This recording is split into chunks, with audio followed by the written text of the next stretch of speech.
ਦਰਸ ਪਰਸ ਮਿਟੈ ਸੋਗ, ਜਿਸ ਮੈਂ ਅੰਮ੍ਰਿਤ ਗਿਆਨ ਹੈ। ਮਾਨਕ ਭਗਤ ਵੈਰਾਗੋ,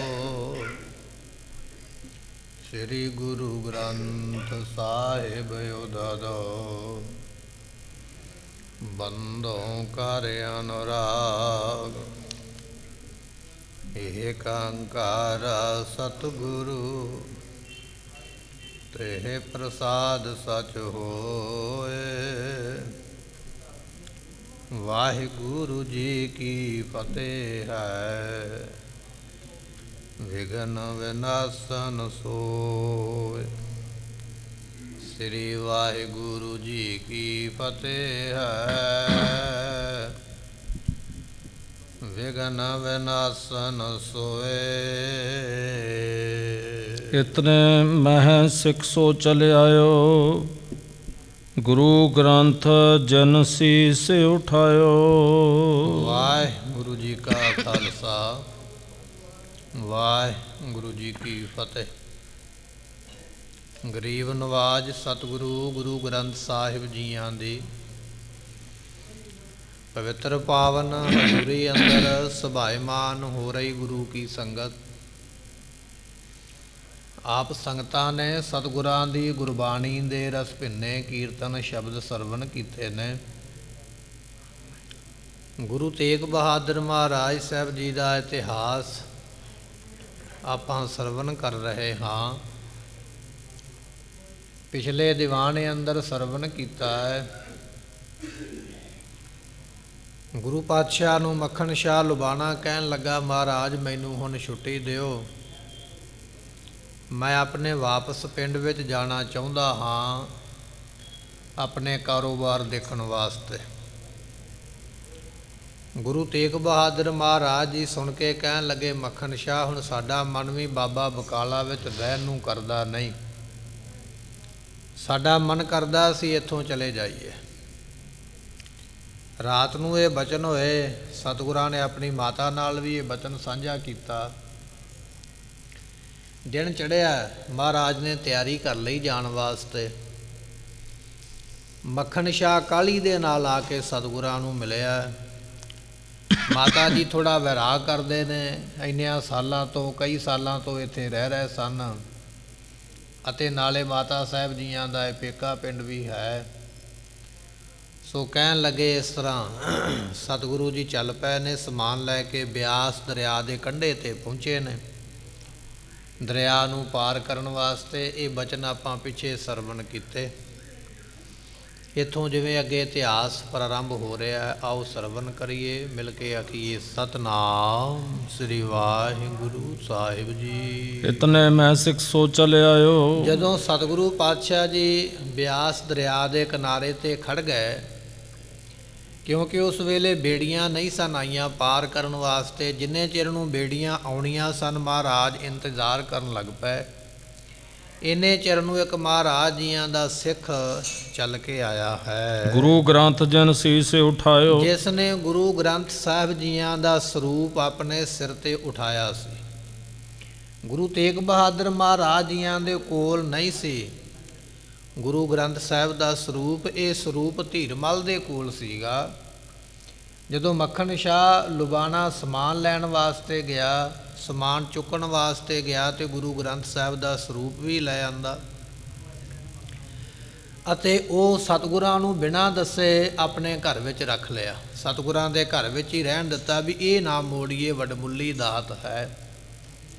ਹੁਣ ਪਹਿਲਾਂ ਤਾਂ ਸਮਾਂ ਲੰਘਦਾ ਗਿਆ, ਪਰ ਅੱਜ ਹੁਣ ਦਰਿਆ ਪਾਰ ਕਰਨਾ, ਨਾਲੇ ਸਤਿਗੁਰੂ ਜੀ ਆਪਣਾ ਨਗਰ ਛੱਡ ਕੇ ਚੱਲੇ ਨੇ ਤੇ ਉਹ ਸਰੂਪ ਵੀ ਹੁਣ ਨਾਲ ਜਾਣਾ ਹੈ ਤੇ ਉਹ ਸਿੱਖ ਸਰੂਪ ਲੈ ਕੇ ਆ ਰਿਹਾ ਹੈ। ਦੇਖਤ ਗੁਰ ਅਰ ਸਿੱਖ ਤਿਸ ਔਰ। ਸਤਿਗੁਰੂ ਦੇਖਣ ਲੱਗ ਪਏ ਜਿਸ ਪਾਸਿਓਂ ਇਹ ਸਿੱਖ ਆ ਰਿਹਾ ਸੀ ਸਰੂਪ ਲੈ ਕੇ। ਸਿੱਖ ਵੀ ਵੇਖਦੇ ਹਨ। ਬੰਧਨ ਕਰੀ ਸਕਲ ਕਰ ਜੋਰ। ਤੇ ਸਾਰਿਆਂ ਨੇ ਦੋਨੇ ਹੱਥ ਜੋੜ ਕੇ ਉਸ ਪਾਸੇ ਨੂੰ ਸਿਰ ਝੁਕਾ ਕੇ ਨਮਸਕਾਰ ਕੀਤੀ ਹੈ। ਤੇਗ ਬਹਾਦਰ ਗੁਰੂ ਬਖਾਨਿਓ। ਗੁਰੂ ਤੇਗ ਬਹਾਦਰ ਪਾਤਸ਼ਾਹ ਵੇਖਦੇ ਪਏ। ਵੇਖ ਕੇ ਤੇ ਮਹਾਰਾਜ ਉਸ ਵੇਲੇ ਕਹਿਣ ਲੱਗੇ ਹਨ, ਕੌਣ ਗ੍ਰੰਥ ਸਾਹਿਬ ਇਹ ਆਨਿਓ। ਮਹਾਰਾਜ ਕਹਿਣ ਲੱਗੇ, ਭਾਈ ਇਹ ਕਿਹੜਾ ਗ੍ਰੰਥ ਹੈ ਜਿਹੜਾ ਤੁਸੀਂ ਲੈ ਕੇ ਆ ਰਹੇ ਹੋ?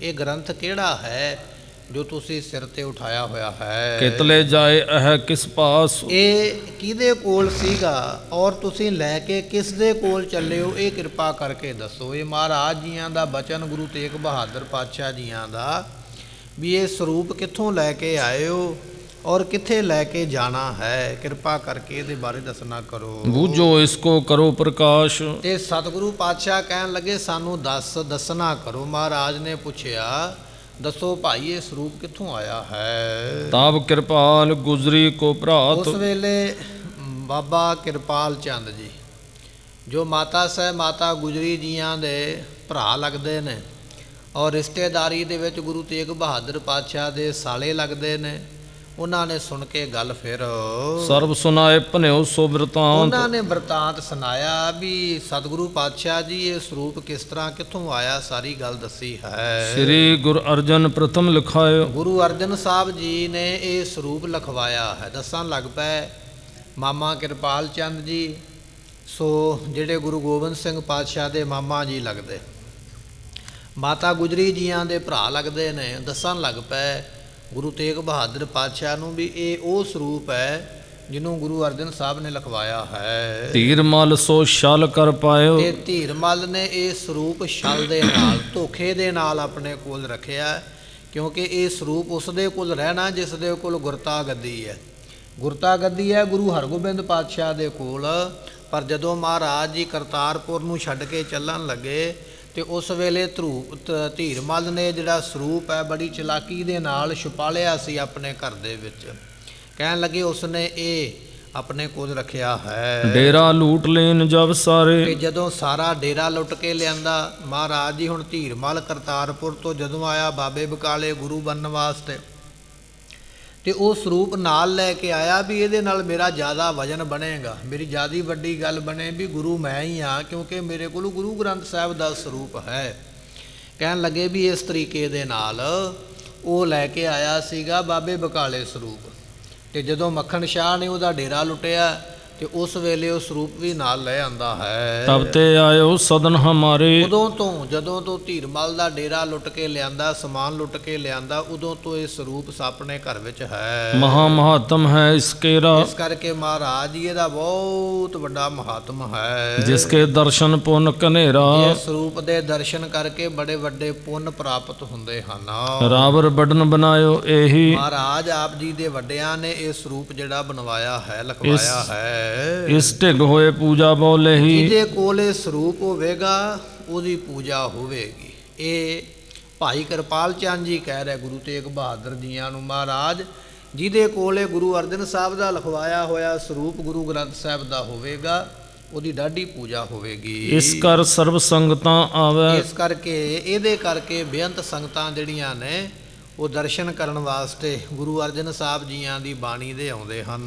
ਦਰਸਾਂ ਅਨਕ ਅਕੋਰ ਚੜਾਵੇ। ਤਰ੍ਹਾਂ ਦੀਆਂ ਸੰਗਤਾਂ ਦਰਸ਼ਨ ਕਰਦੀਆਂ ਤੇ ਭਟਾਵਾਂ ਉਸ ਵੇਲੇ ਚੜਾਉਂਦੀਆਂ ਹਨ। ਜਾਂ ਤੇ ਆਪ ਨਿਕਟ ਅਵ ਰਹਿ। ਮਹਾਰਾਜ ਇਸ ਕਰਕੇ ਹੁਣ ਗੁਰੂ ਤੁਸੀਂ ਬਣੇ ਹੋ ਤੇ ਇਹ ਹੁਣ ਸਰੂਪ ਤੁਹਾਡੇ ਕੋਲ ਰਹਿਣਾ ਚਾਹੀਦਾ, ਤਾਂ ਆਪਣੇ ਕੋਲ ਹੈ। ਅਪਰਥਾਨ ਕੋ ਉਚਿਤ ਨਾ ਹੈ। ਮਹਾਰਾਜ ਇਸ ਨੂੰ ਕਿਸੇ ਹੋਰ ਥਾਂ ਤੇ ਭੇਜਣਾ ਇਹ ਗੱਲ ਠੀਕ ਨਹੀਂ ਹੈ। ਜੇ ਤੁਸੀਂ ਆਖੋ ਵੀ ਇਹ ਸਰੂਪ ਆਪਾਂ ਕਿਸੇ ਨੂੰ ਦੇ ਦਈਏ, ਨਹੀਂ, ਇਹ ਗੱਲ ਠੀਕ ਨਹੀਂ। ਕਿਉਂਕਿ ਇਹ ਸਰੂਪ ਗੁਰੂ ਸਾਹਿਬਾਨ ਦੇ ਕੋਲ ਹੁੰਦਾ। ਤੁਸੀਂ ਇਸ ਵੇਲੇ ਗੁਰੂ ਹੋ ਤੇ ਤੁਹਾਡੇ ਕੋਲ ਰਹਿਣਾ ਚਾਹੀਦਾ ਹੈ। ਸੁਨ ਸ਼੍ਰੀ ਤੇਗ ਬਹਾਦਰ ਕਹਿਓ। ਗੁਰੂ ਤੇਗ ਬਹਾਦਰ ਮਹਾਰਾਜ ਸਾਹਿਬ ਜੀ ਨੇ ਸੁਣਿਆ ਉਸ ਵੇਲੇ ਭਾਈ ਕਿਰਪਾਲ ਚੰਦ ਦਾ ਬਚਨ ਜੋ ਸਾਲਾ ਲੱਗਦਾ ਮਹਾਰਾਜ ਜੀਆਂ ਦਾ, ਤੇ ਸੁਣ ਕੇ ਮਹਾਰਾਜ ਫਿਰ ਕਹਿਣ ਲੱਗੇ ਹਨ, ਹਮਰੇ ਸੰਗ ਕੌਣ ਵਿਦ ਰਹਿਓ। ਮਹਾਰਾਜ ਕਹਿਣ ਲੱਗੇ ਭਾਈ ਇਹ ਸਾਡੇ ਕੋਲ ਫਿਰ ਕਿਸ ਤਰ੍ਹਾਂ ਰਹਿ ਗਿਆ। ਕਾਰਨ ਇਹ ਹੈ ਕਿ ਮਹਾਰਾਜ ਨੇ ਆਖਿਆ ਸੀ ਵੀ ਧੀਰ ਮਲ ਦਾ ਸਾਰਾ ਸਮਾਨ ਮੋੜ ਕੇ ਆਓ, ਬਲਕਿ ਆਪਣੇ ਘਰ ਦਾ ਸਮਾਨ ਚੁੱਕ ਕੇ ਵੀ ਉਹਦੇ ਘਰ ਰੱਖ ਕੇ ਆਓ। ਜਦੋਂ ਧੀਰ ਮਲ ਦਾ ਸਮਾਨ ਮੋੜ ਦਿੱਤਾ ਹੈ, ਆਪਣੇ ਘਰ ਦਾ ਸਮਾਨ ਚੁੱਕ ਕੇ ਵੀ ਉਹਨੂੰ ਦੇ ਦਿੱਤਾ ਹੈ, ਤੇ ਪਾਤਸ਼ਾਹ ਕਹਿੰਦੇ ਫਿਰ ਇਹ ਕਿਵੇਂ ਰਹਿ ਗਿਆ, ਇਹਨੂੰ ਤੁਸੀਂ ਕਿਉਂ ਨਹੀਂ ਮੋੜ ਕੇ ਆਏ ਹੋ। ਕਿਨੇ ਰਾਖ ਸਾਥ ਨਿਜ ਅਨ। ਤੇ ਕਿੰਨੇ ਰੱਖਿਆ ਹੈ, ਸਾਨੂੰ ਨਾਂ ਦੱਸੋ। ਗੁਰੂ ਤੇਗ ਬਹਾਦਰ ਪਾਤਸ਼ਾਹ ਕਹਿੰਦੇ ਸਾਨੂੰ ਨਾਂ ਦੱਸੋ ਭਾਈ, ਰੱਖਿਆ ਕਿੰਨੇ ਹੈ। ਹੁਣ ਇਹ ਕੌਣ ਸਾਡੇ ਨਾਲ ਪਿੱਛੇ ਪਿੱਛੇ ਲੈ ਕੇ ਆ ਰਿਹਾ, ਕਿਹਦੀ ਆਗਿਆ ਦੇ ਵਿੱਚ, ਕਿਹਦੇ ਕਹਿਣੇ ਵਿੱਚ ਇਹ ਸਭ ਕੁਝ ਹੋਇਆ। ਕਿਰਪਾ ਕਰਕੇ ਦੱਸੋ। ਫੇਰਨ ਕਹਿਓ ਨਹੀਂ ਸੋ ਮਾਨਿਓ। ਸੋ ਉਸ ਵੇਲੇ ਅਸੀਂ ਕਿਹਾ ਸੀ ਮੋੜ ਦਿਓ ਸਰੂਪ। ਗੁਰੂ ਤੇਗ ਬਹਾਦਰ ਪਾਤਸ਼ਾਹ ਕਹਿੰਦੇ ਅਸੀਂ ਆਖਿਆ ਸੀ ਵੀ ਇਹ ਸਰੂਪ ਮੋੜ ਦਿਓ, ਤੇ ਫਿਰ ਤੁਸੀਂ ਸਾਡਾ ਬਚਨ ਕਿਉਂ ਨਹੀਂ ਮੰਨਿਆ?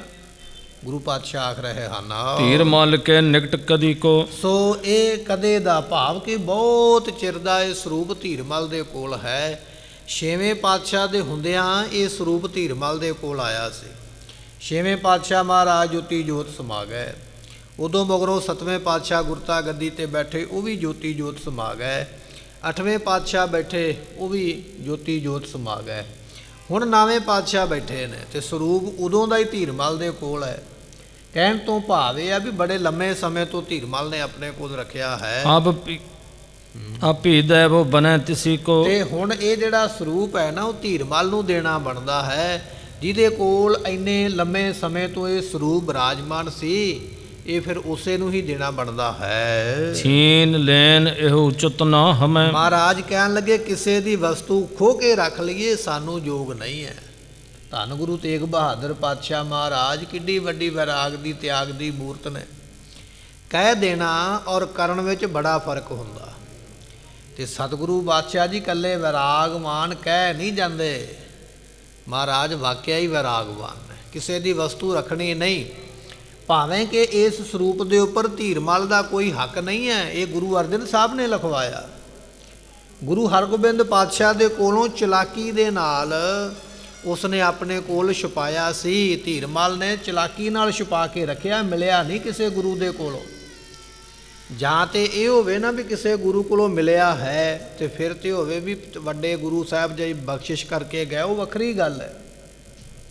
ਮਿਲਿਆ ਨਹੀਂ ਕਿਸੇ ਕੋਲੋਂ, ਛੁਪਾ ਕੇ ਰੱਖਿਆ ਚਲਾਕੀ ਦੇ ਨਾਲ। ਫਿਰ ਵੀ ਗੁਰੂ ਪਾਤਸ਼ਾਹ ਕਹਿ ਰਹੇ ਇਹ ਉਹਦੀ ਵਸਤੂ ਹੈ, ਸਾਨੂੰ ਕੋਲ ਰੱਖਣੀ ਠੀਕ ਨਹੀਂ ਹੈ। ਹਿਰਦੇ ਵਿਸੂਰੈ ਦੁੱਖ ਸਭ ਸਮੈ। ਤੇ ਸਤਿਗੁਰੂ ਪਾਤਸ਼ਾਹ ਮਹਾਰਾਜ ਕਹਿਣ ਲੱਗੇ ਹੁਣ ਚਿੰਤੋਂ ਦੁਖੀ ਹੋ ਕੇ, ਚਿੱਤੋਂ ਦੁਖੀ ਹੋ ਕੇ ਸਦਾ ਝੂਰਦਾ ਰਹੇਗਾ ਧੀਰਮਲ। ਜੇ ਤੁਸੀਂ ਸਰੂਪ ਰੱਖ ਲਿਆ ਸਿੱਖੋ, ਤੇ ਧੀਰਮਲ ਨੂੰ ਇਸੇ ਚਿੰਤਾ ਨੇ ਖਾ ਜਾਣਾ ਹੈ। ਝੂਰਦਾ ਰਹੇਗਾ ਸਾਰੀ ਉਮਰ, ਪਛਤਾਉਂਦਾ ਰਹੇਗਾ ਵੀ ਇਹ ਮੈਂ ਕੀ ਕਰ ਬੈਠਾ ਹਾਂ। ਤਬ ਹੈ ਕਿਰਪਾਲ ਸੁਨਾਵਨ ਕੀਨ। ਉਸ ਵੇਲੇ ਭਾਈ ਕਿਰਪਾਲ ਜੀ ਸੁਣਾਉਣ ਲੱਗੇ, ਕਹਿਣ ਲੱਗੇ ਹਨ ਮੱਖਣ ਅਰ ਮਾਤਾ ਨਹਦੀਨ। ਹੁਣ ਭਾਈ ਕਿਰਪਾਲ ਚੰਦ ਨੇ ਦੱਸ ਹੀ ਦਿੱਤਾ। ਕਹਿਣ ਲੱਗਾ ਮਹਾਰਾਜ ਅਸਲੀ ਗੱਲ ਇਹ ਹੈ, ਮੱਖਣ ਸ਼ਾਹ ਨੇ ਆਖਿਆ ਸੀ ਵੀ ਸਰੂਪ ਨਾ ਦਈਏ, ਤੇ ਮਾਤਾ ਨਾਨਕੀ ਜੀ ਜੋ ਤੁਹਾਡੇ ਮਾਤਾ ਜੀ ਨੇ ਉਹਨਾਂ ਨੇ ਵੀ ਆਖਿਆ ਵੀ ਆਪਣੇ ਕੋਲ ਹੀ ਰਹਿਣਾ ਚਾਹੀਦਾ।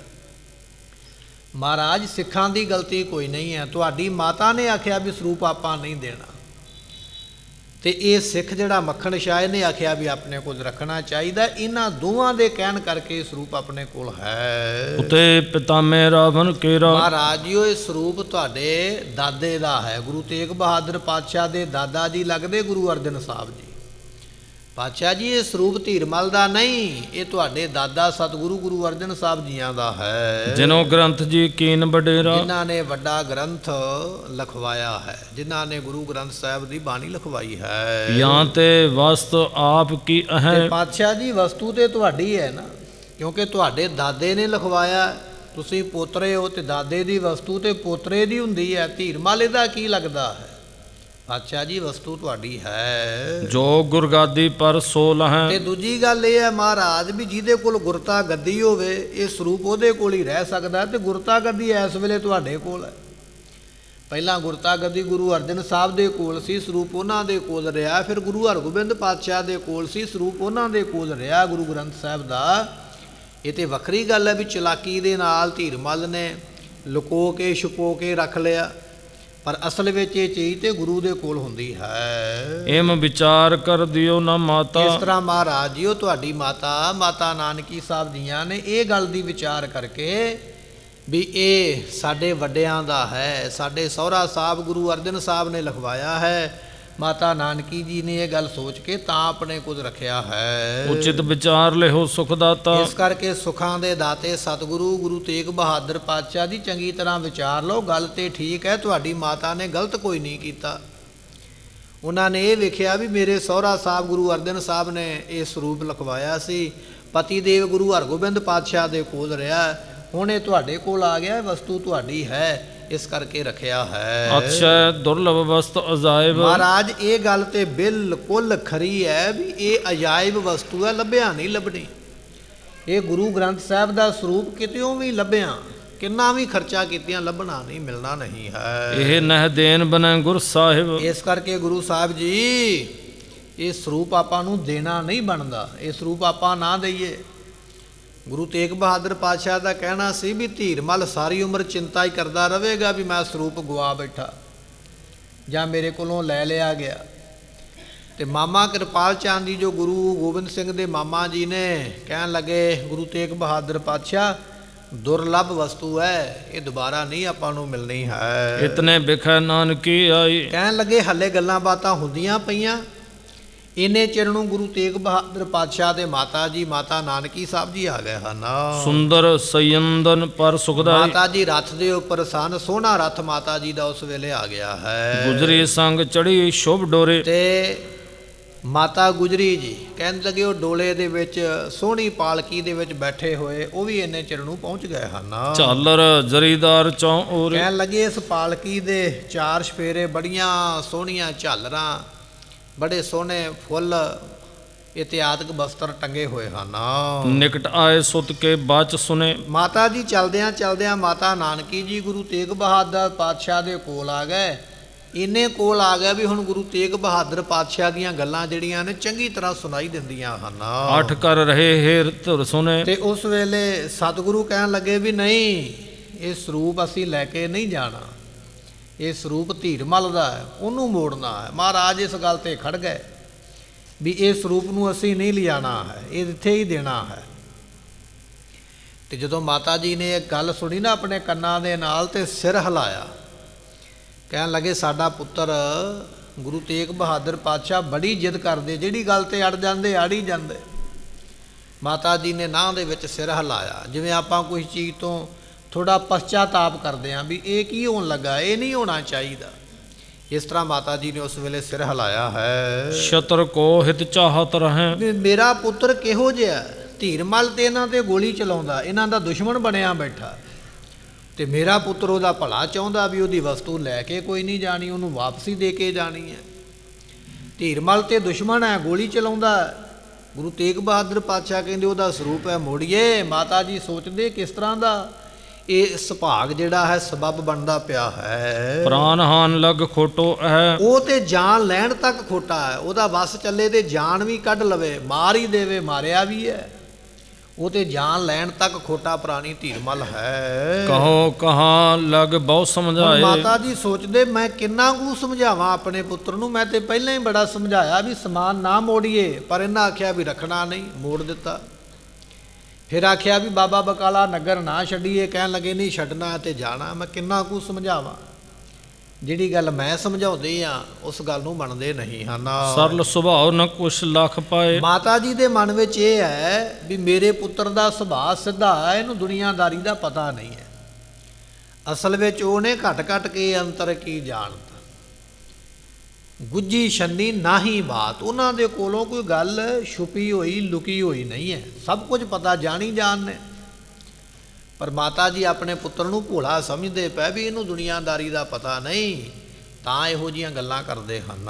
ਸਿੱਖਿਆ ਨ ਸੰਗ ਗੁਰੂ ਪੁਨ ਕਹਿਓ। ਉਸ ਵੇਲੇ ਮਾਤਾ ਜੀ ਜਦੋਂ ਕੋਲ ਆ ਗਿਆ, ਗੱਲਾਂ ਸੁਣਦੇ ਸਮਝਾਇਆ, ਪਰ ਫਿਰ ਵੀ ਗੁਰੂ ਤੇਗ ਬਹਾਦਰ ਪਾਤਸ਼ਾਹ ਨੇ ਮਾਤਾ ਜੀ ਦੇ ਕੋਲ ਖਲੋਤਿਆਂ ਇੱਕ ਸਿੱਖ ਨੂੰ ਮਹਾਰਾਜ ਨੇ ਆਵਾਜ਼ ਮਾਰ ਕੇ ਉਸ ਵੇਲੇ ਆਖਿਆ ਹੈ, ਧੀਰ ਮਾਲਕੋ ਹਮ ਇਹ ਲਹਿਓ। ਮਹਾਰਾਜ ਕਹਿਣ ਲੱਗੇ ਸਿੱਖਾ ਅਸੀਂ ਇਹ ਗੱਲ ਜਾਣੀ ਹੈ ਵੀ ਇਹ ਸਰੂਪ ਸਾਡਾ ਨਹੀਂ, ਧੀਰਮਲ ਦਾ ਹੈ।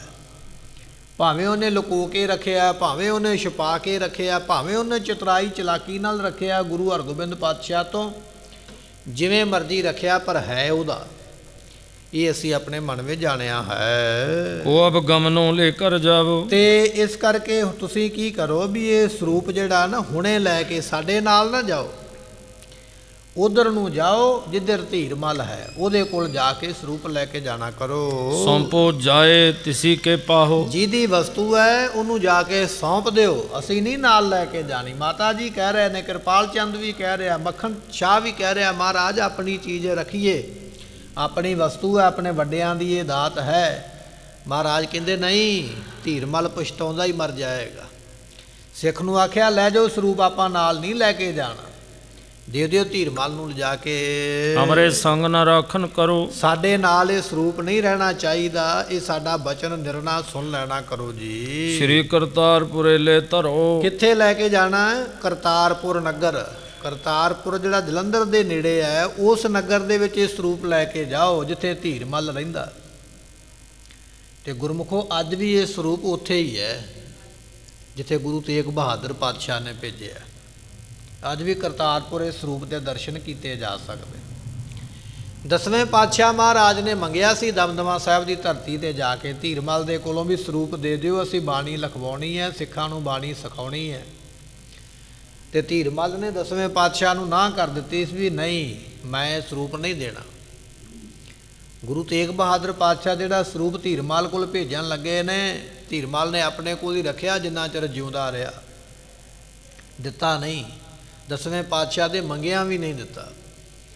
ਅੱਜ ਵੀ ਉਹ ਸਰੂਪ ਕਰਤਾਰਪੁਰ ਸਾਹਿਬ ਦੀ ਧਰਤੀ ਤੇ ਹੈ। ਸੁਣ ਸਿੱਖਿਆਨ ਸਭ ਜੋਰੇ ਹਾਥ। ਜਦੋਂ ਸਿੱਖਾਂ ਨੇ ਸੁਣਿਆ ਨਾ ਬਚਨ ਮਾਲਕ ਸਤਿਗੁਰਾਂ ਦਾ, ਤੇ ਹੱਥ ਜੋੜ ਕੇ ਫਿਰ ਹੋਏ ਨੰਮਰ ਬੋਲੇ ਗੁਰ ਸਾਥ। ਬੜੀ ਨਿਮਰਤਾ ਦੇ ਨਾਲ ਸਿੱਖਾਂ ਨੇ ਮਹਾਰਾਜ ਨੂੰ ਬੇਨਤੀ ਕੀਤੀ ਹੈ। ਧੀਰਮਲ ਤਨ ਮਨ ਤੇ ਖੋਟਾ। ਸਿੱਖ ਕਹਿਣ ਲੱਗੇ ਮਹਾਰਾਜ ਤੁਸੀਂ ਧੀਰਮਲ ਨੂੰ ਸਰੂਪ ਮੋੜਨਾ ਚਾਹੁੰਦੇ ਹੋ, ਧੀਰਮਲ ਤੇ ਤਨ ਕਰਕੇ ਵੀ ਖੋਟਾ ਹੈ ਤੇ ਮਨ ਕਰਕੇ ਵੀ ਖੋਟਾ ਹੈ। ਤੁਸੀਂ ਉਹ 'ਤੇ ਬੜਾ ਜਿਹੜਾ ਹੈ ਉਹ ਬਖਸ਼ਿਸ਼ ਕਰ ਰਹੇ ਹੋ ਵੀ ਨਹੀਂ, ਧੀਰਮਲ ਦੀ ਵਸਤੂ ਅਸੀਂ ਮੋੜਨੀ ਹੀ ਮੋੜਨੀ ਹੈ, ਪਰ ਉਹ ਤੇ ਖੋਟਾ ਪੁਰਸ਼ ਹੈ ਮਹਾਰਾਜ, ਉਹ ਤੇ ਕਿਸੇ ਦਾ ਮਿੱਤਰ ਨਹੀਂ ਹੈ, ਉਹ ਤੇ ਹਰੇਕ ਦੇ ਨਾਲ ਦੁਸ਼ਮਣੀ ਕੱਢਦਾ ਹੈ, ਹਰੇਕ ਦਾ ਨੁਕਸਾਨ ਕਰਦਾ ਹੈ। ਤਿਸਕੇ ਦੇਖਣ ਤੇ ਬਹੁਤ ਟੋਟਾ। ਮਹਾਰਾਜ ਜਿਹੜੇ ਪਾਸਿਓਂ ਮਰਜ਼ੀ ਵੇਖੀਏ, ਹਰੇਕ ਪਾਸਿਓਂ ਉਹ ਘਟਿਆ ਹੀ ਘਟਿਆ ਹੈ, ਕਿਸੇ ਪਾਸਿਓਂ ਪੂਰਾ ਨਹੀਂ ਹੈ। ਗੁਰ ਨਿੰਦਕ ਬੜ ਪਾਪ ਕਮਾਏ। ਮਹਾਰਾਜ ਉਹ ਗੁਰੂ ਨਿੰਦਕ ਹੈ, ਉਹਨੇ ਸ਼ੁਰੂ ਤੋਂ ਪਾਪ ਹੀ ਕੀਤੇ ਨੇ।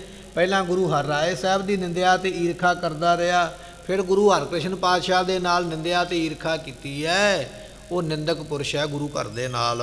ਕਹਿ ਕਰ ਤੁਮ ਪਰ ਤੁਪਕ ਚਲਾਏ। ਤੇ ਮਹਾਰਾਜ ਫਿਰ ਤੁਸੀਂ ਵੇਖੋ, ਵੱਡਿਆਂ ਦੀ ਗੱਲ ਤੇ ਛੱਡੋ, ਤੁਹਾਡੇ ਉੱਪਰ ਬੰਦੂਕ ਨਹੀਂ ਚਲਾਈ ਉਹਨੇ, ਗੋਲੀ ਨਹੀਂ ਚਲਾਈ ਤੁਹਾਡੀ ਜਾਨ ਲੈਣ ਵਾਸਤੇ। ਵੱਖਰੀ ਗੱਲ ਹੈ ਜਾਨ ਬਚ ਗਈ ਹੈ, ਪਰ ਧੀਰਮਲ ਨੇ ਕਸਰ ਕੋਈ ਨਹੀਂ ਛੱਡੀ ਹੈ। ਕਰੈ ਸਦਾ ਦੁਸ਼ਟਨ ਕੀ ਸੰਗਤ। ਇਸ ਕਰਕੇ ਇਹ ਦੁਸ਼ਟਾਂ ਦੀ ਸੰਗਤ ਕਰਦਾ ਧੀਰਮਲ, ਤੇ ਆਪ ਵੀ ਦੁਸ਼ਟ ਹੈ। ਉੱਤਮ ਜਨ ਜਿਸ ਕੀ ਨਹਿ ਪੰਗਤ। ਚੰਗੇ ਪੁਰਖ ਉਹਦੀ ਸੰਗਤ ਵਿੱਚ ਹੈ ਹੀ ਨਹੀਂ। ਚੰਗੇ ਪੁਰਖਾਂ ਨੂੰ ਤੇ ਆਪਣੇ ਨੇੜੇ ਨਹੀਂ ਆਉਣ ਦਿੰਦਾ, ਜਾਂ ਚੰਗੇ ਪੁਰਖ ਜਿਹੜੇ ਨੇ ਚੰਗੇ ਗੁਣਾਂ ਵਾਲੇ, ਉਹ ਧੀਰਮਲ ਦੇ ਕੋਲ ਜਾਣਾ ਚੰਗਾ ਨਹੀਂ ਸਮਝਦੇ। ਉਹਦੇ ਕੋਲ ਤੇ ਹਮੇਸ਼ਾ ਖੋਟੇ ਬੰਦੇ, ਬਦਮਾਸ਼ ਬੰਦੇ ਜਿਹੜੇ ਰਹਿੰਦੇ ਹਨ। ਹਮ ਤਿਸ ਕੀ ਦਿਸ਼ ਮੁਖ ਨਹਿ ਕਰੈ। ਮਹਾਰਾਜ ਅਸੀਂ ਨਹੀਂ ਜਾਣਾ। ਸਿੱਖਾਂ ਨੇ ਆਖਿਆ ਵੀ ਅਸੀਂ ਤੇ ਉਹਦਾ ਮੂੰਹ ਹੀ ਨਹੀਂ ਵੇਖਣਾ ਚਾਹੁੰਦੇ, ਜਿਹੜਾ ਸਾਡੇ ਗੁਰੂ ਤੇ ਗੋਲੀ ਚਲਾਵੇ ਤੇ ਅਸੀਂ ਜਾ ਕੇ ਉਹਨੂੰ ਘਰੇ ਸਰੂਪ ਦੇ ਕੇ ਆਈਏ। ਇਹੋ ਜਿਹੇ ਪਾਪੀ ਬੰਦੇ ਦਾ ਤੇ ਅਸੀਂ ਮੂੰਹ ਨਹੀਂ ਵੇਖਣਾ, ਅਸੀਂ ਤੇ ਉਧਰ ਨੂੰ ਆਪਣਾ ਮੂੰਹ ਕਰਨਾ ਨਹੀਂ ਹੈ। ਮਿਲਵੇ ਕੀ ਬਾਦਸ਼ਾਹ ਨ ਧਰੈ। ਮਹਾਰਾਜ ਸਾਡੇ ਮਨ ਵਿੱਚ ਤੇ ਕੋਈ ਇੱਛਾ ਹੀ ਨਹੀਂ ਹੈ ਵੀ ਧੀਰਮਲ ਸਾਡੇ ਮੱਥੇ ਲੱਗੇ। ਜਿੱਧਰ ਨੂੰ ਜਾਂਦਾ ਹੈ ਦੁਸ਼ਟ ਚਲਾ ਜਾਵੇ, ਕਰਤਾਰਪੁਰ ਵਿੱਚ ਰਹਿੰਦਾ ਰਹੀ ਜਾਵੇ। ਸਾਡੇ ਮਨ ਵਿੱਚ ਕੋਈ ਇੱਛਾ ਨਹੀਂ, ਕੋਈ ਤਮੰਨਾ ਨਹੀਂ ਵੀ ਸਾਨੂੰ ਮਿਲੇ ਜਾਂ ਅਸੀਂ ਉਹਨੂੰ ਮਿਲਣਾ ਕਰੀਏ। ਰਾਵਰ ਕੋ ਅਪਰਾਧੀ ਭਾਰੋ। ਸਤਿਗੁਰੂ ਜੀ ਤੁਹਾਡੇ ਘਰ ਦਾ ਬੜਾ ਵੱਡਾ ਅਪਰਾਧੀ ਹੈ। ਹਾਂ ਤੁਹਾਡੇ ਘਰ ਉਹਨੇ ਬਹੁਤ ਜ਼ਿਆਦਾ ਹਮਲੇ ਕੀਤੇ ਹਨ। ਹਮ ਬਿਲੋਕ ਨ ਸਖੈ ਸਹਾਰੋ। ਤੇ ਪਾਤਸ਼ਾਹ ਜੀ ਅਸੀਂ ਨਹੀਂ ਵੇਖ ਸਕਦੇ। ਤੁਸੀਂ ਉਹ ਸਹਿਣਸ਼ੀਲਤਾ ਦਾ ਘਰ, ਤੁਹਾਡੇ ਨਾਲ ਵਾਅਦਾ ਕੀਤਾ ਤੁਸੀਂ ਝੱਲ ਲਿਆ, ਤੁਹਾਡਾ ਉਹਨੇ ਮਾੜਾ ਸੋਚਿਆ ਤੁਸੀਂ ਉਹ ਵੀ ਨਹੀਂ ਚਿਤਾਰਿਆ। ਪਰ ਮਹਾਰਾਜ ਅਸੀਂ ਨਹੀਂ ਸਹਿ ਸਕਦੇ ਵੀ ਸਾਡੇ ਗੁਰੂ ਦਾ ਕੋਈ ਮਾੜਾ ਕਰੇ, ਮਾੜਾ ਬੋਲੇ, ਜਾਨ ਲੈਣ ਦੀ ਕੋਸ਼ਿਸ਼ ਕਰੇ ਤੇ ਅਸੀਂ ਉਹਦੇ ਕੋਲ ਜਾਈਏ।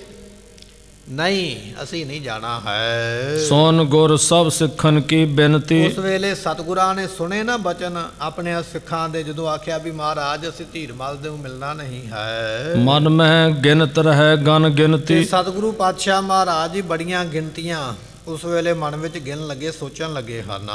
ਨਹਿਨ ਗ੍ਰੰਥ ਸਾਹਿਬ ਹਮ ਰੱਖੈ। ਮਹਾਰਾਜ ਸੋਚਦੇ ਪਏ ਗੁਰੂ ਗ੍ਰੰਥ ਸਾਹਿਬ ਦਾ ਸਰੂਪ ਅਸੀਂ ਵੀ ਨਹੀਂ ਰੱਖਣਾ ਹੈ।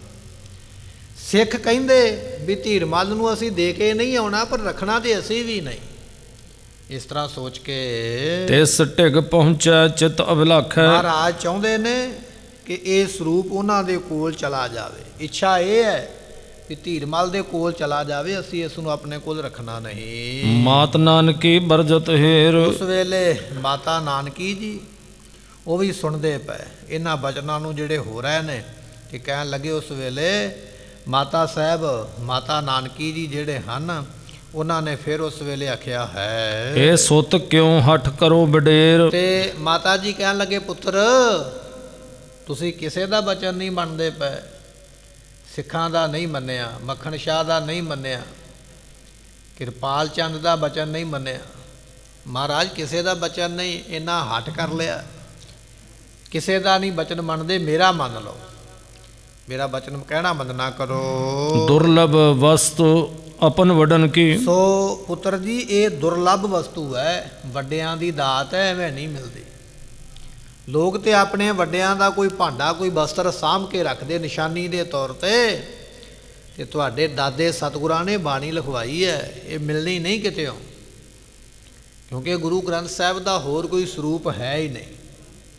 ਇੱਕ ਭਾਈ ਬੰਨੋ ਜੀ ਨੇ ਸਰੂਪ ਲਿਖਵਾਇਆ ਸੀ ਗੁਰੂ ਅਰਜਨ ਸਾਹਿਬ ਦੇ ਟਾਈਮ ਤੇ, ਪਰ ਉਹਦੇ ਵਿੱਚ ਵੀ ਰਲਾ ਪਾ ਦਿੱਤਾ, ਮਿਲਾਵਟ ਕਰ ਦਿੱਤੀ, ਉਹਨੇ ਆਪਣੇ ਕੋਲੋਂ ਸ਼ਬਦ ਵਿੱਚ ਵਧਾ ਕੇ ਪਾ ਦਿੱਤੇ, ਰਲਾ ਪੈ ਗਿਆ। ਨਰੋਲ ਗੁਰਬਾਣੀ ਜਿਹੜੀ ਗੁਰੂ ਮੁਖ ਤੋਂ ਨਿਕਲੀ ਹੈ ਉਹ ਕੇਵਲ ਇਹੋ ਹੀ ਸਰੂਪ ਹੈ, ਇਹਦੇ ਬਿਨਾ ਕੋਈ ਦੂਜਾ ਨਹੀਂ ਹੈ। ਬੌਰ ਨਾ ਪ੍ਰਾਪਤ ਅਨਕ ਯਤਨ ਕੀ। ਤੇ ਜਿੰਨੇ ਮਰਜ਼ੀ ਯਤਨ ਕਰੀਏ ਸਰੂਪ ਦੁਬਾਰਾ ਪ੍ਰਾਪਤ ਨਹੀਂ ਹੋਣਾ, ਕਿਉਂਕਿ ਅਸੀਂ ਸੰਸਾਰੀ ਲੋਕ ਹਾਂ, ਸਾਡੀ ਸੋਚ ਵੀ ਸੰਸਾਰੀ ਹੈ। ਪਰ ਗੁਰੂ ਗੋਬਿੰਦ ਸਿੰਘ ਮਹਾਰਾਜ ਨੇ ਜਦੋਂ ਸਰੂਪ ਲਿਖਵਾਇਆ ਸੀ, ਕਿਸੇ ਸਰੂਪ ਵੱਲੋਂ ਨਕਲ ਮਾਰ ਕੇ ਨਹੀਂ, ਕਿਸੇ ਵੱਲੋਂ ਵੇਖ ਕੇ ਨਹੀਂ, ਆਪਣੇ ਕੰਠੋਂ ਮਹਾਰਾਜ ਨੇ ਬਾਣੀ ਖੁਦ ਉਚਾਰੀ ਸੀ, ਜਿਵੇਂ ਗੁਰੂ ਅਰਜਨ ਸਾਹਿਬ ਨੇ ਉਚਾਰੀ ਹੈ, ਉਸੇ ਤਰ੍ਹਾਂ ਚੌਂਕੜਾ ਲਾ ਕੇ ਬੈਠੇ ਦਸਵੇਂ ਪਾਤਸ਼ਾਹ। ਕਿਉਂਕਿ ਧੀਰਮਲ ਨੇ ਆਖਿਆ ਸੀ, ਜੇ ਦਸਵਾਂ ਗੁਰੂ ਵਾਕਿਆ ਹੀ ਗੁਰੂ ਨਾਨਕ ਸਾਹਿਬ ਦਾ ਰੂਪ ਹੈ, ਫਿਰ ਸਾਡੇ ਕੋਲੋਂ ਬਾਣੀ ਕਿਉਂ ਮੰਗਵਾਉਂਦਾ ਪਿਆ, ਆਪਣੇ ਕੋਲੋਂ ਕਿਉਂ ਨਹੀਂ ਉਚਾਰ ਲੈਂਦੇ। ਤੇ ਸਤਿਗੁਰੂ ਕਹਿਣ ਲੱਗੇ, ਹੁਣ ਫਿਰ ਆਪਣੇ ਕੋਲੋਂ ਹੀ ਉਚਾਰਾਂਗੇ, ਕੱਲਾ ਕੱਲਾ ਅੱਖਰ ਗੁਰੂ ਗ੍ਰੰਥ ਸਾਹਿਬ ਦਾ ਆਪ ਬੋਲ ਕੇ ਦਸਵੇਂ ਪਾਤਸ਼ਾਹ ਨੇ ਲਿਖਵਾਇਆ। ਹੁਣ ਗੁਰੂ ਸਾਹਿਬ ਤੇ ਸਮਰੱਥ ਨੇ, ਗੁਰੂ ਨਾਨਕ ਸਾਹਿਬ ਦਾ ਰੂਪ ਗੁਰੂ ਤੇਗ ਬਹਾਦਰ, ਗੁਰੂ ਗੋਬਿੰਦ ਸਿੰਘ ਨੇ, ਜੋ ਚਾਹਣ ਉਹ ਕਰ ਸਕਦੇ। ਪਰ ਸੰਸਾਰੀ ਬਿਰਤੀ ਮਾਤਾ ਜੀ ਕਹਿੰਦੇ ਵੀ ਇਹ ਸਰੂਪ ਫਿਰ ਕਿੱਥੋਂ ਆਵੇਗਾ, ਕੌਣ ਇਸ ਦੀ ਬਾਣੀ ਨੂੰ ਲਿਖੇ ਰਚੇਗਾ। ਮਹਿ ਦੀਜੈ ਨਿਜ ਸਾਥ ਰਖੀਜੈ। ਇਸ ਕਰਕੇ ਪੁੱਤਰ ਨਾ ਦਿਓ ਸਰੂਪ, ਸਾਡੀ ਗੱਲ ਮੰਨ ਲਵੋ, ਮੈਂ ਤੁਹਾਡੀ ਮਾਤਾ ਹਾਂ, ਮੇਰੀ ਗੱਲ ਮੰਨੋ, ਸਰੂਪ ਨੂੰ ਕੋਲ ਰੱਖਣਾ ਕਰੋ। ਨੀਕੇ ਹਿਰਦੇ ਵਿਚਾਰ ਲਖੀਜੈ। ਚੰਗੀ ਤਰ੍ਹਾਂ ਆਪਣੇ ਮਨ ਵਿੱਚ ਇਸ ਗੱਲ ਨੂੰ ਵਿਚਾਰ ਲੈਣਾ ਕਰੋ। ਰਿਪਕੋ ਕਛੂ ਤਦਾਰਕ ਹੋਏ। ਤੇ ਕਹਿਣ ਲੱਗੇ, ਜਿਹੜਾ ਹੁੰਦਾ ਹੈ ਨਾ ਦੁਸ਼ਮਣ, ਉਹਨੂੰ ਥੋੜਾ ਬਹੁਤਾ ਡੰਡ ਦੇਈਦਾ ਤਾਂ ਦੁਸ਼ਮਣ ਨੂੰ ਅਕਲ ਚੇਤੇ ਆਉਂਦੀ ਹੈ। ਜੇ ਦੁਸ਼ਮਣ ਨੂੰ ਮਾਫ ਕਰ ਦਈਏ ਤੇ ਉਹ ਫਿਰ ਚੇਤੇ ਨਹੀਂ ਰੱਖਦਾ ਵੀ ਮਾਫ ਕੀਤਾ, ਫਿਰ ਸਮਾਂ ਆਵੇਗਾ ਤੇ ਕੋਈ ਨਾ ਕੋਈ ਵਾਧਾ ਕਰਦਾ। ਪਰ ਜੇ ਦੁਸ਼ਮਣ ਨੂੰ ਥੋੜੀ ਜਿਹੀ ਸਜ਼ਾ ਦਈਏ, ਫਿਰ ਚੇਤੇ ਰਹਿੰਦੀ ਹੈ, ਰੜਕਦੀ ਰਹਿੰਦੀ ਹੈ ਵੀ ਮੈਂ ਆਹ ਕਰਤੂਤ ਕੀਤੀ ਤੇ ਆਹ ਫਲ ਮਿਲਿਆ। ਮਾਤਾ ਜੀ ਕਹਿ ਰਹੇ, ਕਹਿੰਦੇ ਦੁਸ਼ਮਣ ਹੈ ਆਪਣਾ ਉਹ ਧੀਰਮਲ, ਇੰਨੀ ਕੁ ਸਜ਼ਾ ਤੇ ਬਣਦੀ ਹੈ। ਇਹ ਸਰੂਪ ਆਪਾਂ ਨੂੰ ਆਪਣੇ ਕੋਲ ਰੱਖਣਾ ਚਾਹੀਦਾ ਹੈ। ਕਰੀ ਅਬਗਿਆ ਲੈ ਫਲ ਸੋਏ। ਮਹਾਰਾਜ ਉਹਨੇ ਨਰਾਦਰੀ ਕੀਤੀ ਹੈ, ਤੁਸੀਂ ਗੁਰਤਾ ਗੱਦੀ ਦੇ ਮਾਲਕ ਹੋ, ਗੁਰੂ ਨਾਨਕ ਸਾਹਿਬ ਦੀ ਜਗ੍ਹਾ ਤੇ ਬੈਠੇ ਹੋ, ਤੁਹਾਡੇ ਉੱਪਰ ਗੋਲੀ ਚਲਾ ਦੇਣੀ ਨਿੱਕੀ ਜੀ ਗੱਲ ਨਹੀਂ ਹੈ। ਤੁਹਾਡਾ ਨਰਾਦਰ ਕੀਤਾ ਤੇ ਇਹ ਫਲ ਉਸ ਨੂੰ ਦੇਣਾ ਕਰੋ ਜੀ। ਹਦਕ ਸ਼ਰੀਕਾ ਔਰ ਮੈਂ ਧਾਰੈ। ਮਹਾਰਾਜ ਉਹ ਸਾਡਾ ਸ਼ਰੀਕ ਹੈ, ਅਸੀਂ ਤੇ ਉਹਦੇ ਨਾਲ ਸ਼ਰੀਕਾ ਨਹੀਂ ਕਰਦੇ, ਪਰ ਉਹ ਸਾਡੇ ਨਾਲ ਕਰਦਾ, ਇੰਨਾ ਸ਼ਰੀਕਾ ਕਰਦਾ ਵੀ ਸਾਨੂੰ ਰੋਟੀ ਖਾਂਦਿਆਂ ਵੀ ਵੇਖ ਕੇ ਖੁਸ਼ ਨਹੀਂ ਹੈ। ਨਹਿ ਵਡਿਆਈ ਤਨਕ ਵਿਚਾਰੈ। ਥੋੜੀ ਜਿੰਨੀ ਵੀ ਉਹਨੇ ਵਡਿਆਈ ਨਹੀਂ ਵਿਚਾਰੀ ਵੀ ਮੈਂ ਗੋਲੀ ਕਿਹਦੇ ਤੇ ਚਲਾਉਂਦਾ ਪਿਆ। ਧੀਰਮਲ ਨੇ ਆਪਣੇ ਸਕੇ ਚਾਚੇ ਦੇ ਉੱਪਰ ਗੋਲੀ ਚਲਾਈ ਹੈ, ਰਿਸ਼ਤੇਦਾਰੀ ਵੀ ਵੱਡੀ ਹੈ ਤੇ ਉਮਰ ਵੀ ਵੱਡੀ ਹੈ।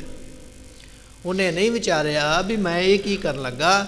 ਉਹ ਇੰਨਾ ਸ਼ਰੀਕਾ ਕਰਦਾ ਵੀ ਤੁਹਾਡੇ ਤੇ ਗੋਲੀ, ਭਤੀਜਾ ਚਾਚੇ ਤੇ ਗੋਲੀ ਚਲਾਉਂਦਾ, ਉਮਰ ਦਾ ਲਿਹਾਜ਼ ਨਹੀਂ, ਗੁਰਤਾ ਗੱਦੀ ਦਾ ਲਿਹਾਜ਼ ਨਹੀਂ, ਰਿਸ਼ਤੇਦਾਰੀ ਦਾ ਉਸਨੇ ਕੋਈ ਲਿਹਾਜ਼ ਨਹੀਂ ਰੱਖਿਆ ਹੈ। ਹੈ ਭਤੀਜਾ ਬੜ ਅਹੰਕਾਰ। ਹੈ ਤੇ ਤੁਹਾਡਾ ਭਤੀਜਾ, ਪਰ ਹੈ ਬੜਾ ਹੰਕਾਰੀ ਹੈ। ਨਹਿ ਜਿਸ ਕੇ ਕੁਛ ਰਹਿਓ ਵਿਚਾਰ। ਉਹਦੇ ਮਨ ਵਿੱਚ ਕੋਈ ਚੰਗਾ ਸ਼ੁਭ ਖਿਆਲ ਵਿਚਾਰ ਨਹੀਂ ਹੈ। ਕਿਸੇ ਰੀਤ ਤੇ ਅਦਮ ਨ ਰਾਖਾ। ਇਸ ਕਰਕੇ ਉਹਨੇ ਤੁਹਾਡਾ ਸਤਿਕਾਰ ਕੋਈ ਨਹੀਂ ਰੱਖਿਆ। ਨਾ ਉਹਨੇ ਵੱਡੀ ਉਮਰ ਦਾ ਸਤਿਕਾਰ ਰੱਖਿਆ, ਨਾ ਉਹਨੇ ਵੱਡੀ ਰਿਸ਼ਤੇਦਾਰੀ ਦਾ ਸਤਿਕਾਰ ਰੱਖਿਆ, ਨਾ ਉਹਨੇ ਗੁਰੂ ਨਾਨਕ ਸਾਹਿਬ ਦੀ ਗੁਰਤਾ ਗੱਦੀ ਦਾ ਸਤਿਕਾਰ ਨਹੀਂ ਰੱਖਿਆ ਹੈ। ਕਰਤ ਸਦਾ ਮਾਰਨ ਅਭਿਲਾਖਾ। ਉਹ ਤੇ ਚਾਹੁੰਦਾ ਸੀ ਵੀ ਕਦੋਂ ਸਮਾਂ ਮਿਲੇ ਤੇ ਤੁਹਾਨੂੰ ਮਾਰਾਂ, ਉਹਦੇ ਤੁਹਾਡੀ ਜਾਨ ਦੇ ਪਿੱਛੇ ਹੱਥ ਧੋ ਕੇ ਪਿਆ ਹੋਇਆ ਹੈ। ਇਮ ਸਨੇਹੋ ਤਿਸ ਕੇ ਸੰਗ ਧਰਨਾ। ਤੇ ਮਹਾਰਾਜ ਤੁਸੀਂ ਉਹਦੇ ਨਾਲ ਕਰਦੇ ਪਏ ਹੋ ਮੋਹ, ਫਿਰ ਇਹ ਬਣਦਾ ਨਹੀਂ ਨਾ, ਇੰਨਾ ਮੋਹ ਕਰਨਾ, ਇੰਨਾ ਪਿਆਰ ਕਰਨਾ।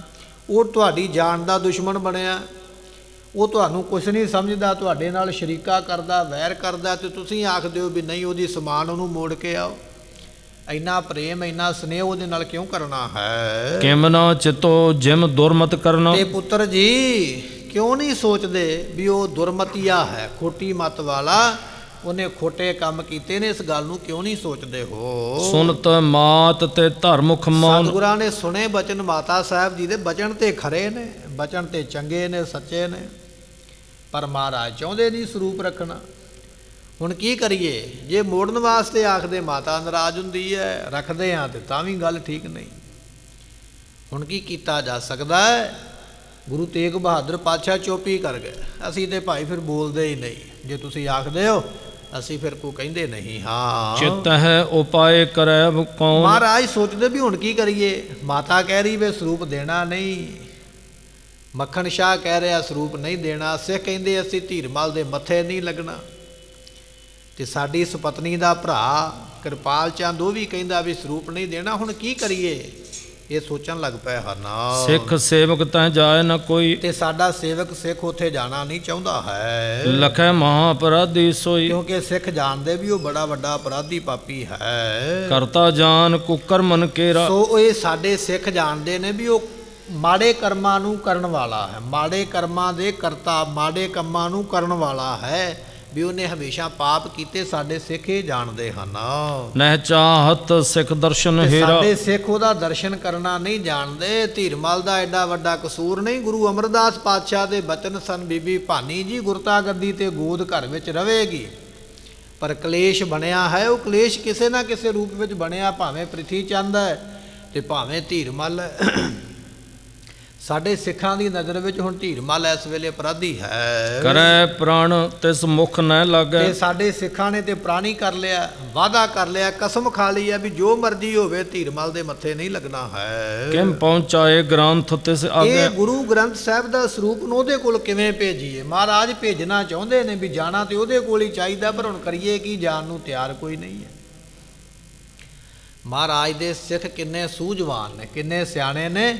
ਸਾਡੇ ਗੁਰੂ ਤੇ ਗੋਲੀ ਚਲਾਈ ਹੈ, ਅਸੀਂ ਉਸ ਬੰਦੇ ਦਾ ਮੂੰਹ ਨਹੀਂ ਵੇਖਣਾ ਹੈ।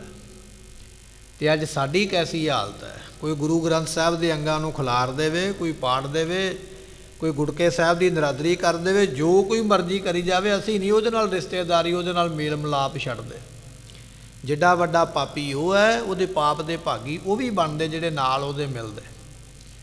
ਪਰ ਸਿੱਖ ਸਿਆਣੇ ਨੇ ਗੁਰੂ ਤੇਗ ਬਹਾਦਰ ਪਾਤਸ਼ਾਹ ਦੇ, ਕਹਿਣ ਲੱਗੇ ਵੀ ਅਸੀਂ ਤਾਂ ਉਹਦੇ ਮੱਥੇ ਨਹੀਂ ਲੱਗਾਂਗੇ। ਤਰਨੀ ਕੀ ਪ੍ਰਤੀਖ ਨਾ ਕਰਤੇ। ਹੁਣ ਸਤਿਗੁਰੂ ਪਾਤਸ਼ਾਹ ਬੇੜੀ ਦੀ ਉਡੀਕ ਕਰਦੇ ਪਏ। ਬੇੜੀ ਆਵੇ ਤੇ ਅਸੀਂ ਦਰਿਆ ਤੋਂ ਪਾਰ ਹੋਈਏ, ਬਿਆਸ ਤੋਂ ਪਾਰ ਹੋ ਕੇ ਉਰਲੇ ਬੰਨੇ ਆ ਜਾਈਏ, ਦੁਆਬੇ ਵਾਲੇ ਪਾਸੇ ਆਉਣਾ ਕਰੀਏ। ਇਸ ਕਾਰਜ ਕੋ ਹਿਰਦੇ ਵਿਚਰਤੇ। ਤੇ ਇੱਕ ਮਨ ਵਿੱਚ ਇਹ ਗੱਲ ਹੈ ਵੀ ਸਰੂਪ ਅਸੀਂ ਰੱਖਣਾ ਨਹੀਂ, ਇਹ ਸਰੂਪ ਧੀਰਮਲ ਨੂੰ ਦੇਣਾ ਹੈ। ਹੁਣ ਇਹ ਵੀ ਮਨ ਵਿੱਚ ਸੋਚਿਆ ਵੀ ਸਰੂਪ ਵੀ ਉਹਨੂੰ ਦੇਣਾ ਤੇ ਦਰਿਆ ਵੀ ਪਾਰ ਕਰਨਾ ਹੈ। ਬੇੜੀ ਨੂੰ ਉਡੀਕਦੇ ਪਏ ਹਨ। ਜਬ ਨੌਕਾ ਚੱਲ ਕਰ ਢਿਗ ਇੰਨੇ ਆਈ। ਚਿਰ ਨੂੰ ਕਹਿੰਦੇ ਵੀ ਉਹ ਬੇੜੀ ਵਾਲਾ ਮਲਾ ਜਿਹਨੂੰ ਕਿਹਾ ਸੀ ਨਾ, ਹੌਲੀ ਹੌਲੀ ਆਪਣੀ ਬੇੜੀ ਨੂੰ ਚਲਾ ਕੇ ਮਹਾਰਾਜ ਦੇ ਕੋਲ ਆ ਗਿਆ ਹੈ। ਭਏ ਅਰੂਢਨ ਤਵੈ ਗੁਸਾਈ। ਤੇ ਸਤਿਗੁਰੂ ਪਾਤਸ਼ਾਹ ਮਹਾਰਾਜ ਜੀ ਉਸ ਬੇੜੀ ਦੇ ਉੱਪਰ ਸਵਾਰ ਹੋਣ ਲੱਗੇ ਹਨ। ਸਯੰਦਨ ਡੋਰੇ ਨਰ ਸਮੁਦਾਇ। ਤੇ ਮਹਾਰਾਜ ਦੇ ਨਾਲ ਰਥ ਸਨ, ਪਾਲਕੀਆਂ ਇਤਿਆਦਿਕ ਬਹੁਤ ਜ਼ਿਆਦਾ ਸਾਜੋ ਸਮਾਨ ਹੈ। ਮੱਖਣ ਆਦਿਕ ਤੁਰਤ ਚੜਾਏ। ਤੇ ਮਹਾਰਾਜ ਨੇ ਆਖਿਆ ਭਾਈ, ਮੱਖਣ ਸ਼ਾਹ ਨੂੰ ਇਸ਼ਾਰਾ ਕੀਤਾ। ਮਹਾਰਾਜ ਕਹਿੰਦੇ ਤੂੰ ਵੀ ਚੜ੍ਹ ਬੇੜੀ ਦੇ ਉੱਪਰ ਤੇ ਆ ਜਾ ਸਾਡੇ ਮਗਰ। ਮੱਖਣ ਸ਼ਾਹ ਵੀ ਚੜ੍ਹ ਪਿਆ, ਹੋਰ ਵੀ ਜਿੰਨੀਆਂ ਸਿੱਖ ਸੰਗਤਾਂ ਉਹ ਵੀ ਚੜ੍ਹ ਬੈਠੀਆਂ ਹਨ। ਗੁਰੂ ਗ੍ਰੰਥ ਕੋ ਤਰੀ ਮਝਾਰ। ਤੇ ਗੁਰੂ ਗ੍ਰੰਥ ਸਾਹਿਬ ਪਾਤਸ਼ਾਹ ਮਹਾਰਾਜ ਜੀਆਂ ਦਾ ਸਰੂਪ ਕਹਿੰਦੇ ਬੇੜੀ ਦੇ ਵਿੱਚ ਸ਼ੋਭ ਥਲ ਪਿਖ ਕਰ ਧਰਿਓ ਸੁਧਾਰ। ਚੰਗੀ ਥਾਂ ਵੇਖ ਕੇ, ਸੋਹਣੀ ਥਾਂ ਵੇਖ ਕੇ, ਚੰਗੀ ਵਿਛਾਈ ਕਰਕੇ ਤੇ ਬੇੜੀ ਦੇ ਉੱਪਰ ਮਹਾਰਾਜ ਦਾ ਸਰੂਪ ਬਿਰਾਜਮਾਨ ਕੀਤਾ ਹੈ। ਕਰਨ ਧਾਰ ਤਬ ਪ੍ਰੇਰਨ ਕਰੀ। ਤੇ ਕਹਿਣ ਲੱਗੇ ਬੇੜੀ ਚਲਾਉਣ ਵਾਲੇ ਮਲਾਹ ਨੇ ਉਸ ਵੇਲੇ ਚੱਪੂ ਲਾਇਆ ਤੇ ਬੇੜੀ ਨੂੰ ਅੱਗੇ ਚਲਾਇਆ ਹੈ। ਨੀਰ ਗੰਭੀਰ ਸ਼ੀਗਰ ਚੱਲ ਤੇ ਤਰੀ। ਪਾਣੀ ਬੜਾ ਡੂੰਘਾ, ਬੜਾ ਤੇਜ਼ ਹੈ, ਬੇੜੀ ਝਾਟੀ ਚੱਲ ਪਈ ਹੈ। ਪਰਲੇ ਧੀਰ ਗਈ ਤੇ ਤਤਕਾਲ। ਸਤਿਗੁਰੂ ਪਾਤਸ਼ਾਹ ਜੀ ਦੂਜੇ ਬੰਨੇ ਪਾਰ ਹੋ ਗਏ। ਅੰਮ੍ਰਿਤਸਰ ਦੀ ਦਿਸ਼ਾ ਤੋਂ ਚੜ੍ਹ ਕੇ ਤੇ ਜਲੰਧਰ ਦੀ ਸਾਈਡ ਨੂੰ ਮਹਾਰਾਜ ਪਾਰ ਹੋ ਗਏ, ਕਿਨਾਰੇ ਲੱਗ ਗਏ ਹਨ। ਉਤਰ ਪਰੇ ਸਤਿਗੁਰੂ ਕਿਰਪਾਲਾ। ਕਿਰਪਾਲੂ ਸਤਿਗੁਰੂ ਜੀ ਦੂਜੇ ਪਾਸੇ ਦਰਿਆ ਦੇ ਉੱਤਰ ਬੈਠੇ ਹਨ। ਇੱਕ ਨਰ ਸ਼੍ਰੀ ਕਰਤਾਰਪੁਰੇ ਕੋ। ਕਹਿਣ ਲੱਗੇ ਵੀ ਇੱਕ ਮਨੁੱਖ ਇੰਨੇ ਚਿਰ ਨੂੰ ਕਰਤਾਰਪੁਰ ਦੇ ਵੱਲੋਂ ਜਿਹੜਾ ਜਾਂਦਾ ਪਿਆ ਸੀ ਉਧਰ ਨੂੰ, ਕਹਿੰਦੇ ਉਹ ਪਹੁੰਚਾ ਹੈ। ਉਤਰਿਓ ਗੁਰ ਕੈ ਸੰਗ ਉਰੇ ਕੋ। ਤੇ ਉਹ ਜਿੱਥੇ ਮਹਾਰਾਜ ਉਤਰੇ ਸਨ ਇਧਰਲੇ ਪਾਸੇ ਆ ਕੇ, ਕਰਤਾਰਪੁਰ ਵਾਲੇ ਪਾਸੇ ਮਹਾਰਾਜ ਉਤਰੇ ਸਨ, ਤੇ ਕਹਿੰਦੇ ਇੰਨੇ ਚਿਰ ਨੂੰ ਉਹ ਸਿੱਖ ਇਧਰੋਂ ਜਾ ਰਿਹਾ ਸੀ ਉਧਰ ਨੂੰ ਵੀ ਉੱਥੇ ਪਹੁੰਚਾ ਹੈ। ਬੂਝਨ ਕੀਨੋ ਤਾਏ ਬਖਾਨਾ। ਉਸ ਨੂੰ ਪੁੱਛਿਆ ਸਤਿਗੁਰਾਂ ਨੇ, ਭਾਈ ਤੂੰ ਕੌਣ ਹੈ, ਕਿੱਥੋਂ ਆਇਆ? ਉਹ ਜਿਹੜਾ ਸਿੱਖ ਸੀਗਾ ਸੁਣ ਕੇ ਉਸ ਵੇਲੇ ਕਹਿਣ ਲੱਗਾ, ਮੈਂ ਤਿਸ ਨਗਰ ਵਿਖੇ ਚੱਲ ਜਾਣਾ। ਮਹਾਰਾਜ ਮੈਂ ਉਸ ਨਗਰ ਵਿੱਚ ਜਾਣਾ, ਮੈਂ ਉਸ ਪਿੰਡ ਦੇ ਵਿੱਚ ਜਾਣਾ ਹੈ। ਸਤਿਗੁਰ ਕਹਿਓ ਕਾਜ ਹਮ ਕੀਜੈ। ਕਹਿਣ ਲੱਗਾ ਮਹਾਰਾਜ ਮੈਂ ਵੀ ਇਸ ਪਾਸਿਓਂ ਆਇਆ ਤੇ ਮੈਂ ਅੱਗੇ ਨੂੰ ਜਾਂਦਾ ਪਿਆ। ਕਿੱਥੇ ਜਾਂਦਾ ਪਿਆ? ਮਹਾਰਾਜ ਮੈਂ ਵੀ ਕਰਤਾਰਪੁਰ ਚੱਲਿਆ, ਉੱਥੇ ਮੈਨੂੰ ਕੋਈ ਕੰਮ ਹੈ। ਤੇ ਸਤਿਗੁਰਾਂ ਨੇ ਜਦੋਂ ਸੁਣਿਆ ਨਾ ਬਚਨ, ਤੇ ਮਹਾਰਾਜ ਫਿਰ ਉਸ ਸਿੱਖ ਨੂੰ ਕਹਿਣ ਲੱਗੇ, ਭਾਈ ਇੱਕ ਸਾਡਾ ਵੀ ਕੰਮ ਹੈ, ਤੂੰ ਕਰੇਂਗਾ? ਤੇ ਕਹਿਣ ਲੱਗੇ ਫਿਰ ਏਕ ਸੰਦੇਸ਼ ਧੀਰ ਮਲ ਦੀਜੈ। ਤੇ ਕਹਿਣ ਲੱਗੇ ਵੀ ਉਹ ਸਿੱਖ ਨੇ ਹੱਥ ਜੋੜੇ, ਮਹਾਰਾਜ ਜੋ ਤੁਹਾਡਾ ਹੁਕਮ ਹੋਵੇ, ਜਿਹੜਾ ਕੰਮ ਹੋਵੇ। ਹੈ ਗੁਰੂ ਘਰ ਦੀ ਪਹਿਚਾਣ ਵਾਲਾ, ਤੇ ਚੱਲਿਆ ਆਪਣੇ ਕੰਮ ਕਰਤਾਰਪੁਰ ਦੀ ਧਰਤੀ ਤੇ ਸਤਿਗੁਰੂ ਪਾਤਸ਼ਾਹ ਕਹਿਣ ਲੱਗੇ ਸਾਡਾ ਇਹ ਕੰਮ ਹੈ ਬੜਾ ਜ਼ਰੂਰੀ, ਜਿਹੜਾ ਕਰਨਾ ਬਣਦਾ ਹੈ, ਕੀ ਤੂੰ ਕਰੇਂਗਾ? ਸਿੱਖ ਨੇ ਹੱਥ ਜੋੜੇ, ਕਹਿਣ ਲੱਗਾ ਮਹਾਰਾਜ ਜ਼ਰੂਰ ਬਰ ਜ਼ਰੂਰ ਕਰਾਂਗਾ, ਆਪ ਜੀ ਹੁਕਮ ਕਰੋ। ਗੁਰੂ ਤੇਗ ਬਹਾਦਰ ਮਹਾਰਾਜ ਜੀ ਇਸ ਨੂੰ ਕਿਹੜਾ ਕੰਮ ਦੱਸਣ ਲੱਗੇ ਨੇ, ਇਹ ਆਪਾਂ ਅਗਲੇ ਦੀਵਾਨ ਵਿੱਚ ਸਰਵਣ ਕਰਾਂਗੇ। ਸਮੇਂ ਦੀ ਸਮਾਪਤੀ, ਭੁੱਲਾਂ ਦੀ ਮੁਆਫੀ, ਬਚਨ ਗੁਰੂ ਕਾ ਜਾਣ ਕੇ ਹਿਰਦੇ ਵਸੇ। ਭੁੱਲਾਂ ਦਾਸ ਦੀਆਂ ਮੁਆਫ ਕਰਨੀਆਂ ਜੀ। ਲੇਖਾ ਕਤਹਿ ਨਾ ਛੁਟੀਐ, ਬਖਸ਼ਨ ਹਾਰ ਬਖਸ਼ ਲੈ।